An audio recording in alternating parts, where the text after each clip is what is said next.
This is the properties that the Watchers, the class of immortals, has, is that they are shapeshifters. Not only for themselves, they can transform themselves into an angel of light. They can make themselves look like anything they really want to. And they can also make others be transformed into different images.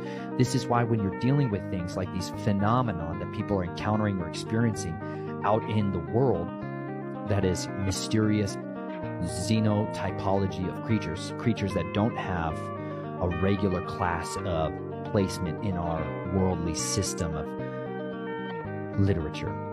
This is the cryptozoology, okay? These beings, some of them, be very clear, are coming from this type of actions. There are angels, immortals, that mix and transform creatures on this earth and create these hybridized beings as bodies, as carriers of this. Some of them are literally agents of fear. When you go out into many of these places in the deep national forest, people that go out there have these encounters with these other creatures, these beings that don't fit into the class of it. The predominant, I spent years, you guys, researching this stuff back in 2013, 14, and 15 in particularity, because I had a lot of questions. Lots of people wanted to talk about that. That was like the big thing, especially out in Colorado. It's big, lots of forests, lots of national forests, lots of minimally explored areas. And because of that, people have these encounters with these beings out there, these creatures out there. And the predominant overarching symptom that you find during those encounters, though, is fear. And so more often than not, my conclusion at the time was that, okay, are these things like Nephilim? Are these descendants of the Nephilim? Are these part of, the hybrid breeding programs? Are these like the very rare leftovers of those species that are still out there, like dragons that are still out there? Are these creatures, holdovers that live in these very remote areas of our country? Are our national parks, are some of the federal lands that are literally inaccessible except by foot, are those designed areas as containment zones like the Americans did to the Native Americans? That gave them reservations. They moved them onto territories and said, that's your place, you stay there, you don't go out of there, that's your lands now. Our lands is all the rest of the stuff.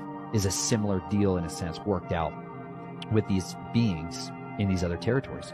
It seems to be that definitely there's a lot of circumstances that take place in those areas. There's a whole other avenue you can go down with the missing 411. That's a whole long giant rabbit hole in and of itself, you guys. You can feel free to go down that road. Understand that there's components within each and every one of these stories where a biblical lens is required in order to look at it. But those creatures that you're dealing with, one of the predominant experiences that people have when they go through one of these moments, whether it's a Bigfoot encounter, whether it's an encounter with a dogman or a werewolf, this fear, this overwhelming fear. And it tells me this is the fruit of that kingdom. Anytime you're identifying, like, okay, what are these beings coming from? Because people feel fear and stuff with bear encounters, but not every single time. They don't, it's not like they can send out the fear. They can't project it.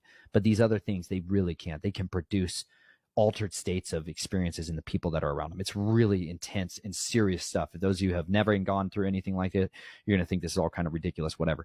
Until you have your own encounters, it's a totally different story. But so we've seen some of the evidence in the Bible of shape-shifting, of transforming, of the shape-shifters, of the terrors. But what would that look like today in 2025? Well, we have a term, one of the terms for these things is a